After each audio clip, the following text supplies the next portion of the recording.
जय श्री राम दोस्तों। आज हम बात करेंगे आत्माकारक ग्रह के बारे में। दोस्तों, आत्माकारक ग्रह क्या होता है और ये हमें क्या बताता है? हमारी जन्म कुंडली के अंदर सबसे हाईएस्ट डिग्री प्लैनेट कहलाता है आत्माकारक ग्रह, और ये बताता है हमारी सोल हैप्पीनेस को, यानी कि हमारी आत्मा को किस तरह के काम या फील्ड से जुड़कर। मैं आप सभी लोगों से अनुरोध करूंगी कि आप सभी लोग अपनी अपनी कुंडली लेकर बैठ जाएं, ताकि आपको इस कॉन्सेप्ट को समझने में आसानी हो और आप अपनी कुंडली में अपने आत्माकारक ग्रह को फाइंड आउट कर सकें। तो दोस्तों, इस आत्माकारक ग्रह के कॉन्सेप्ट को हम एक सैम्पल कुंडली के माध्यम से समझेंगे। जैसे कि इस सैम्पल कुंडली के अंदर हम देख पा रहे हैं कि हमारा हाईएस्ट डिग्री प्लैनेट सैटर्न है, यानी कि शनि। तो दोस्तों, अगर किसी की कुंडली में शनि आत्माकारक ग्रह होते हैं तो क्या होता है? दोस्तों, ऐसा जातक स्वभाव से बहुत मेहनती होता है, वेल्दी होने की इच्छा रखता है और सेवाभावी होता है। ऐसे लोगों को के बारे में आप देखेंगे कि ऐसे लोगों को वृद्ध व्यक्तियों से सहानुभूति होती है और ये उन लोगों से जुड़ी सेवा का कार्य करना पसंद करते हैं। ये भी देखा गया है कि ऐसे लोग अपने जीवन काल के आगे के वर्षों में जो हैं बनने के लिए, मेहनत करने के लिए भी तैयार रहते हैं। तो दोस्तों, लेकिन जब शनि आत्मकारक ग्रह बनते हैं तो ये भी देखा गया है कि आदमी को अपने जीवन के अलग अलग क्षेत्रों में बहुत परेशानियों का सामना करना पड़ता है और डिलेज बहुत आते हैं लाइफ में। लेकिन over the period of time after the age of 30 ये आदमी अपने जीवन की परिस्थितियों से पार लगने में सफलता प्राप्त करता है। तो दोस्तों, कमेंट करके हमें बताइए कि जिन लोगों की कुंडली में भी शनि आत्मकारक ग्रह बने हैं, क्या आप लोगों ने ये सब अपनी लाइफ में एक्सपीरियंस किया है? तो चलिए दोस्तों, अब हम आगे बढ़ते हैं और बात करते हैं कि अगर आपका आत्माकारक ग्रह चंद्रमा होता है, यानी कि मून। तो दोस्तों, अगर आपकी कुंडली में आत्माकारक ग्रह चंद्रमा होते हैं तो आप पाएंगे कि ऐसा जातक शांति प्रिय होता है, ऐसा आदमी पीस लवर होता है, ऐसे आदमी की हीलिंग एबिलिटीज़ बहुत ज़्यादा होती हैं। ऐसे आदमी को कियोस्क में रहना पसंद नहीं होता। लेकिन बहुधा देखा ये गया है कि ऐसे आदमी को अपनी लाइफ में इन सब चीज़ों का सामना करना पड़ता है। इसकी आत्मा का पर्पज़ यह होता है कि इसकी आत्मा इस जन्म में फीमेल्स को सर्व करने आई होती है, यानी कि फीमेल या मदर लाइक फिगर्स, इन सब की सेवा करना इस आत्मा का उद्देश्य होता है। दोस्तों, आगे बढ़ते हैं और बात करते हैं कि अगर आपका आत्माकारक ग्रह सूर्य बनता है तो क्या होता है। अगर आपका आत्माकारक ग्रह सूर्य बनता है तो आप पाएंगे कि ऐसा आदमी डोमिनेंट होता है, इगोइस्टिक होता है। ऐसे आदमी के अंदर बहुत लीडरशिप क्वालिटीज़ छुपी हुई होती हैं। जातक की कुंडली के अंदर आत्माकारक ग्रह सूर्य बनते हैं तो ऐसा आदमी इन सारी क्वालिटीज़ को लिए होता है।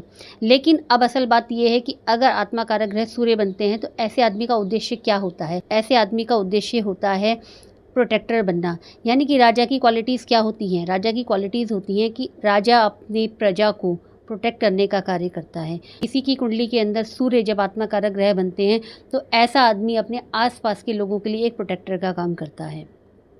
तो दोस्तों, हमें कमेंट करके बताइए कि आप में से किन लोगों ने इन सारी क्वालिटीज़ और इन बातों से रिलेट किया। अब बढ़ते हैं और बात करते हैं कि अगर हमारा आत्माकारक ग्रह बृहस्पति होते हैं तो क्या होता है। अगर हमारी किसी की कुंडली के अंदर जुपिटर यानी कि बृहस्पति आत्मकारक ग्रह होते हैं तो ऐसे जातक को ज्ञान लेने और देने दोनों की ही तीव्र इच्छा होती है। ऐसे जातक को हमेशा सीखने का मन करता है और जो वो सीखता है उसे आगे सिखाने का भी मन करता है। ऐसा जातक हमेशा ज्ञान की खोज में लगा रहता है। इन बातों से रिलेट किया। अब बढ़ते हैं और बात करते हैं कि अगर हमारा आत्माकारक ग्रह बृहस्पति होते हैं तो क्या होता है।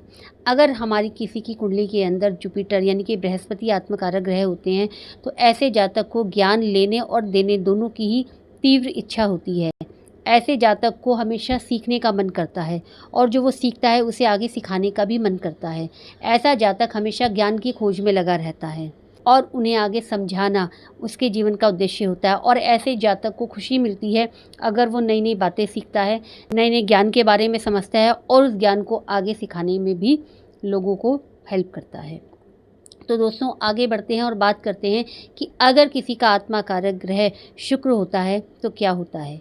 अगर किसी व्यक्ति की कुंडली में शुक्र आत्मकारक ग्रह बनते हैं तो ऐसे आदमी की आत्मा की खुशी जुड़ती है लग्जरी लाइफ से, लग्जरी से जुड़ी हुई चीज़ों से, कंफर्ट से। और ऐसे जातक के जीवन में बहुत सारी प्रेम प्रसंग होने की प्रबल संभावना होती है। जब कि शुक्र किसी के व्यक्ति के जीवन में आत्मकारक ग्रह बनते हैं तो ऐसे व्यक्ति को over the period of time अपने जीवन में लग्जरी से जुड़ी सारी चीज़ें हासिल हो जाती हैं। ऐसे व्यक्ति बहुत सारे प्रेम प्रसंगों में शामिल हो सकता है, पर सोचने वाली ये बात ये है दोस्तों कि यहाँ पे ये समझना ज़रूरी है कि उन सब प्रेम प्रसंगों में सबसे अच्छा लाइफ प्रेम प्रसंग उसके लिए कौन सा है। दोस्तों यहाँ पे अगर शुक्र की स्थिति अच्छी है तो ये भी समझने वाली बात है कि ऐसा व्यक्ति जो है हमेशा सेक्रीफाइस करने के लिए तैयार रहता है। अब बात करते हैं दोस्तों कि अगर हमारा आत्माकारक ग्रह मंगल होता है तो क्या होता है। अगर हमारा आत्माकारक ग्रह मंगल होता है तो ऐसा व्यक्ति हमेशा काम करने के लिए रेडी रहता है, मेहनती होता है, गो गेटर होता है। ये भी देखा गया है कि ऐसा जातक गुस्सैल हो सकता है। क्रोध पे नियंत्रण करना ऐसे आदमी के लिए एक चैलेंज हो सकता है। तो आप अपनी कुंडली में ये चेक करके बताइए कि अगर आप लोगों में से किसी का आत्माकारक ग्रह मंगल है तो क्या आप इन बातों से रिलेट कर पा रहे हैं। दोस्तों आगे बढ़ते हैं, अब बात करते हैं कि अगर आपका आत्माकारक ग्रह बुध होता है तो क्या होता है।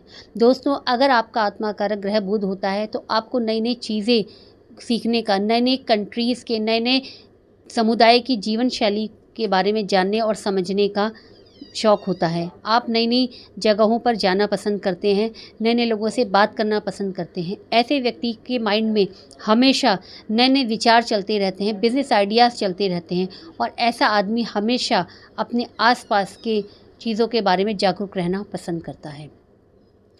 दोस्तों अब यहाँ पर ध्यान देने वाली बात ये है कि किसी का भी आत्माकारक ग्रह जो है वो राहु या केतु नहीं हो सकता।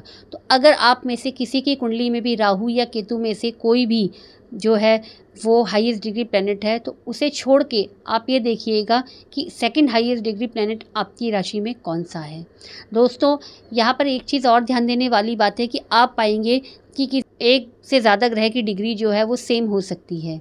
उस केस में आपको अपना आत्माकारक ग्रह देखने के लिए ये देखना होगा कि उसके अंदर आत्मा ग्रह की डिग्री के बाद जो जिस भी ग्रह के मिनट और सेकंड ज़्यादा हैं वो आपका आत्माकारक ग्रह बनेगा। तो इस तरीके से आप अपने आत्माकारक ग्रह को चेक करके ये पता लगा सकते हैं कि आपके जीवन का, आपकी सोल का पर्पस क्या है और उसे पूरा करने में आप अपने आप को हेल्प कर सकते हैं। धन्यवाद।